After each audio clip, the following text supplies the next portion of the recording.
In this video, we will study the sign convention of lens, lens formula and magnification, power of lens, and some phenomena of refraction. Sign conventions of lens are similar to those of the spherical mirror. Here, the signs on the left hand side are taken as negative, while on the right hand side are taken to be positive, while those above the x-axis, that means towards the y-axis and are above, are taken to be positive, while those below are taken to be negative. This sign convention is known as the new Cartesian sign convention.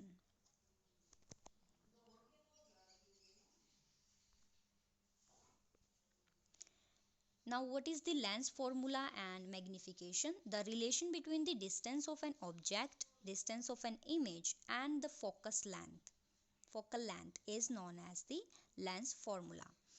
That is 1 by v minus 1 by u is equal to 1 by f, where v gives the distance of the image, u gives the distance of the object, and f gives the focal length of the lens.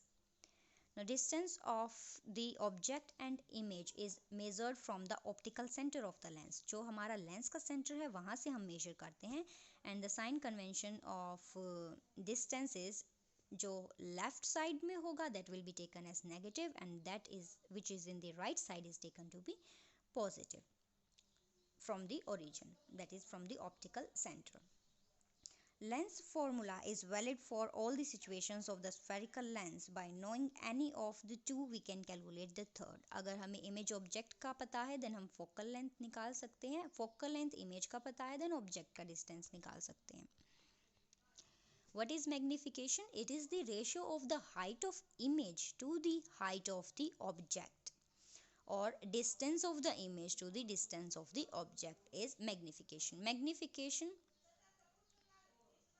If अगर magnification positive आता है then हम लेके चलेंगे कि image is erect and visual. अगर magnification negative आता है then image will be real and inverted. So sign के अकॉर्डिंग हम प्रॉपर्टीज बता सकते हैं इमेज की. Now, what is the power of a lens? A convex lens with a short focal length converges the light rays with greater degree nearer to principal focus, and concave lens with shorter focal length diverges the rays with a greater degree nearer to the principal focus. तो जितना हमारा short focal length होगी उतनी ज़्यादा degree से conversion या diversion हो रहा है रेस का. Thus, the degree of the diversion and convergence of a ray light by a lens is expressed in the term of power. कितनी डिग्री से हम कोई हमारा लेंस डाइवर्जेंस या कन्वर्जेंस दिखा रहा है उसे हम रिप्रेजेंट करेंगे by the power of lens. Degree of convergence and divergence depends upon the focal length of the lens. Focal length पे डिपेंड करता है, जितनी कम होगी लेंथ उतनी ज़्यादा पावर होगी हमारी. Power of lens is represented by P, and the power of lens is what? Reciprocal of the focal length. क्योंकि जब focal length कम हो रही है then हमारी power increase हो रही है, इसलिए ये दोनों क्या है? Reciprocal है एक दूसरे के. Thus P denoted by denotes power and F denotes the focal length. P is equal to 1 by F. Power के लिए SI यूनिट होती हैं diopter represented by D. Power of a lens is expressed in diopter when the focal length is expressed in meter. जब हम metre में represent करेंगे तब focal length को, तब हम पावर को डायोप्टर में रिप्रेजेंट करेंगे. Therefore 1D is equal to 1 metre inverse. Metre inverse क्यों है? क्योंकि फोकल लेंथ हमारी डिनोमिनेटर में है 1 by F. A convex lens has power in positive while concave lens की जो पावर है वो नेगेटिव से डिनोट की जाती है. अगर पावर पॉजिटिव आई है that means the lens is convex lens. अगर पावर नेगेटिव आई है then the lens is concave lens.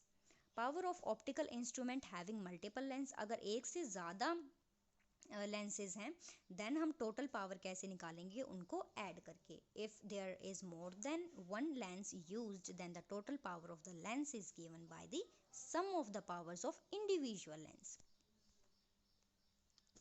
Now let's see some common phenomenas of refraction जो हमें डेली लाइफ में देखने को मिलते हैं. First of all is the bending of pencil when placed in a glass water. जब हम एक ग्लास में जिसमें पानी है अगर कोई पेंसिल डिप करते हैं तो हम देखते हैं कि वो इमेज ऐसी दिखती है जैसे थोड़ा सा बेंड हो गई हो, बट एक्चुअल में तो पेंसिल बेंड नहीं होती, it is hard. So, when a pencil or stick is kept in a beaker or a glass filled with water, the stick appears slightly bent. This happens because of the light entering from a rarer medium. Air जो है rarer medium है, वहाँ से जब denser medium में जाती है तो वो किस तरफ bend होगी? Towards the normal. So towards the normal वो bend होती है, इसीलिए हमें ऐसा लगता है कि पेंसिल जो है वो भी बेंट हो गई है, but actually this is the phenomena of refraction. वो अपीयर होती है बेंड होती हुई because of bending of light, but in actually pencil bend नहीं होती. Next is the position of fish in the water of pond. The ray coming from fish in the pond bends away from the normal to the incident. अब pond जो है वो denser medium है, वहाँ से जब एयर में जाता है ray, then that is the rarer medium. तो लेंथ लाइन रे किस तरफ बेंड होगी? Away from the normal.